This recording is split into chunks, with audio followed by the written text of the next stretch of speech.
Então você fala, o que você vê para o futuro? A pergunta é quando é que nós vamos querer tomar juízo. Existe uma falsificação geral de tudo que é falado no Brasil hoje. Eu vejo o Brasil na mediocridade, que é o que tem sido a história dos últimos 20, 30 anos. Nós podemos fazer que em 5, 10 anos muda completamente o panorama do país. Tem 3 grandes fatores que desenham esse futuro, do ponto de vista de fatores externos, fora do seu controle e que formam, digamos assim, o ambiente econômico mundial. São 3 grandes fatores. Você pensa 20, 30 anos para frente, o que domina o mundo? A demografia. Então, a demografia nos é favorável no sentido de que, perdemos bônus. Sim, perdemos bônus, mas também escapamos da miséria em massa. O grande desafio da Índia, da China, é a miséria em massa. Eles precisam desesperadamente sair de lá. O Brasil não. O país tem base de recursos naturais muito rica e uma população relativamente estável. Vai estabilizar nos próximos 10, 20 anos. Está estável. Aí vamos poder, se aceitarmos muito imigrantes, a população sobe. Se não aceitarmos, a população fica do mesmo tamanho. Eu diria que do ponto de vista demográfico, nós temos a desvantagem de ter perdido um pouco o bônus para fazer as reformas internas. Eu tentei muito fazer o regime de capitalização para a Previdência, por exemplo, que nos salvaria desse desafio, por exemplo, dos desafios graves disso. Mas nos é favorável a demografia mundial, porque o Brasil é uma potência energética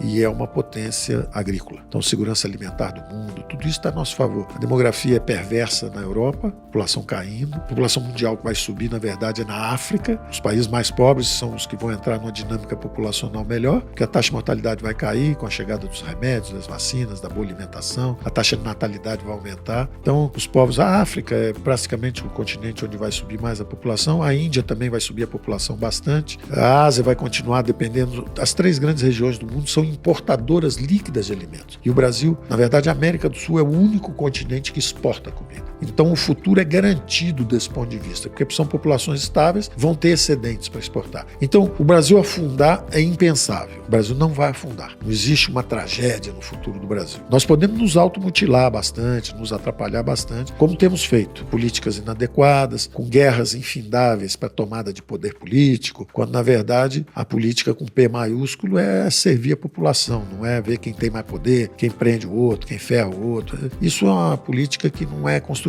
Aliás, está nos prejudicando muito lá fora, porque no momento em que está todo mundo brigando, o Brasil, que tem uma tradição justamente, não briga com ninguém, não tem guerra com ninguém, é uma população generosa, é uma população gentil, é uma população miscigenada de verdade, aqui se misturaram todas as correntes migratórias. Então, nós éramos para ser um exemplo para o mundo. Olha só como nós temos uma matriz energética limpa, como nós somos um povo civilizado, ordeiro, gentil e com reservas extraordinárias do ponto de vista de energia limpa, como vocês gostariam de ser. Daqui a 30 anos, talvez vocês sejam como o Brasil é do ponto de vista de energia limpa. E do ponto de vista de alimentação. Então, à medida que a população pobre no mundo melhora, seja na África, seja na Índia, esse povo todo tem que comer mais, tem que comer melhor e esse povo todo vai procurar comida e o Brasil está ali. Da mesma forma, toda essa nova indústria, seja na transição energética e seja na economia digital, que é muito intensiva em energia, como disse o seu amigo lá, falou, olha, esse povo todo vai ter que consumir energia, data center, tudo isso. Cadê a energia? Quem vai produzir essa energia barato? O Brasil tem energia renovável para fazer os data centers do mundo inteiro, se precisar. Então, nós somos alguém que vai ter sucesso. A pergunta é quando é que nós vamos querer tomar juízo? Quando é que nós vamos querer seguir o básico, seguir a ciência? Se fala tanto em ciência. Existem as ciências econômicas. E os brasileiros, alguns políticos brasileiros, alguns economistas brasileiros, não são economistas de verdade, né? Se fosse economista, seguiriam a ciência econômica. Insistem em fazer novidades, em criar novidades que não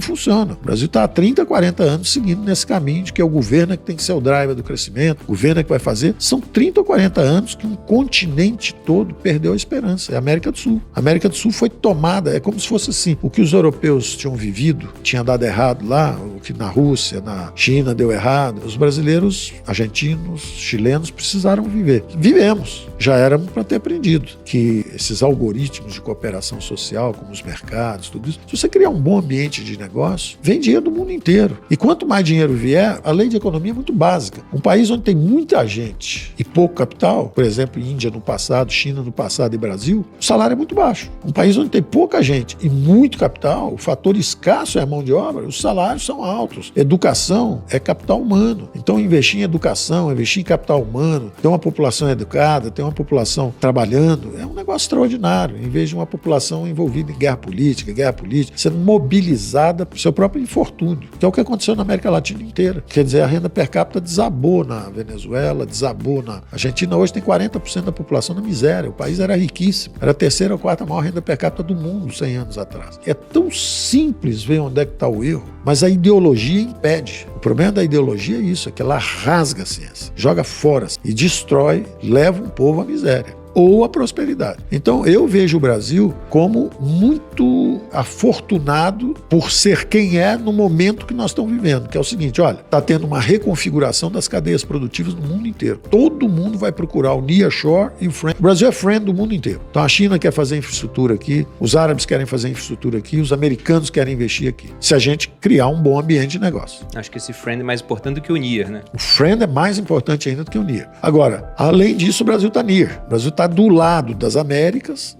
Foi um convite que os revolucionários do Tiradentes mandaram uma carta para os americanos, os Founding Fathers, através do Benjamin Franklin, que era o embaixador lá em Paris na época, falando exatamente isso. Olha, vamos juntar as Américas. Vocês estão lutando contra os ingleses, que são muito mais fortes do que os portugueses. Nós vamos lutar contra os portugueses. Nós vamos ganhar dos portugueses. Vocês estão com essa dificuldade agora. Imagina nós juntos. Nós somos mais ricos que vocês. Vocês têm tabaco, nós temos ouro. Vocês têm não sei quantas mil cabeças de gado, nós temos 2 vezes mais. Quer dizer, os brasileiros revolucionários contra o dízimo, dízimo, o quinto dos infernos, chamando os americanos que estavam lutando também contra o excesso de impostos que a Inglaterra estava cobrando e falando, vamos juntar as Américas. Ó, isso é uma obviedade. Juntar a Boeing com a Embraer era uma obviedade. Um Banco do Brasil com o Bank of America, não um banco da Costa Leste, mas um banco da Costa Oeste, que é bom de real estate, bom de crédito agrícola, tudo isso. Era um ganho extraordinário para todos nós, quer dizer, empresas transnacionais, fazer uma infraestrutura na América Latina inteira. Nós botamos um presidente no BID e um presidente no Banco dos BRICS, justamente para fazer uma infraestrutura na América Latina inteira. O Brasil escoar a produção do Centro-Oeste através de uma transperuana. Você encurta em 7 dias, em vez de você ter que ir até o sul, Porto de Santos, dar a volta no Estreito Magalhães para chegar na China, você já atravessa na transperuana e já sai do lado de lá. Encurta em 7 dias a ida para a China. Ao mesmo tempo, entrar na OCDE, porque isso exige a competição de cabotagem. E aí o aço, que hoje é feito no sul com o minério de ferro que sai de Minas Gerais, vai no sul, vira aço, chega lá em cima, 40% mais caro do que o minério que foi para a China e chega lá em cima, por causa do custo de cabotagem. Então entrar na OCDE forçaria a competição na cabotagem. Então tem coisas assim extraordinárias que nós podemos fazer que em 5, 10 anos mudam completamente o panorama do país. Eu não vejo o Brasil na tragédia. Eu vejo o Brasil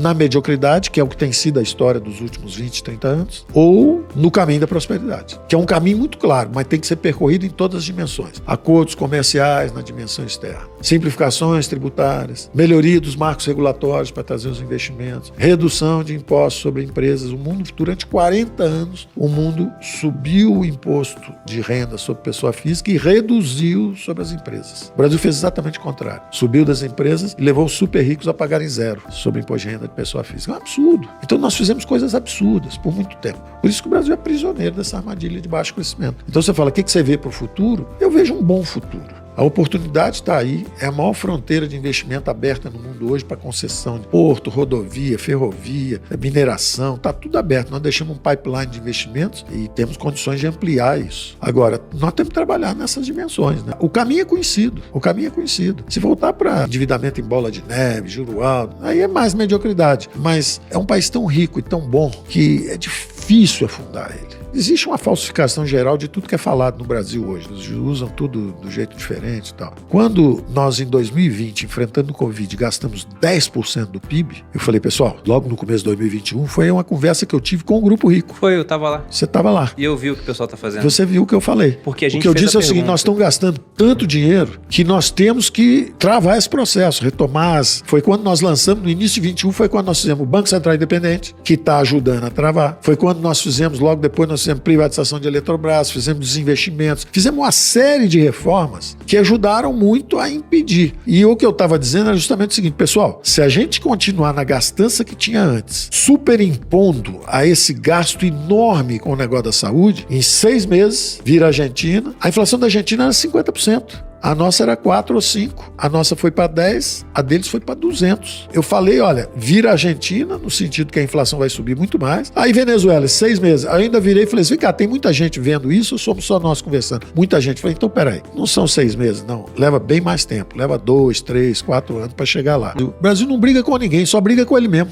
Eu até queria lançar um provérbio popular que é o seguinte, quando um não quer, 2 não brigam. Eu quero lançar um outro provérbio que é o seguinte, quando 2 brigam, quem ganha é o terceiro. Quer dizer, tá brigando a China, os Estados Unidos, o Brasil está no meio, quietinho. Pode virar a segurança energética da Europa, a segurança da economia digital futura com os data centers, o processamento de dados, que a economia digital do futuro vai precisar de muita energia. O Brasil tem a matriz energética mais limpa e mais barata do mundo. O Brasil é a segurança alimentar do mundo. Então, enquanto eles brigam, a gente pode estar muito bem. Basta a gente parar de brigar conosco.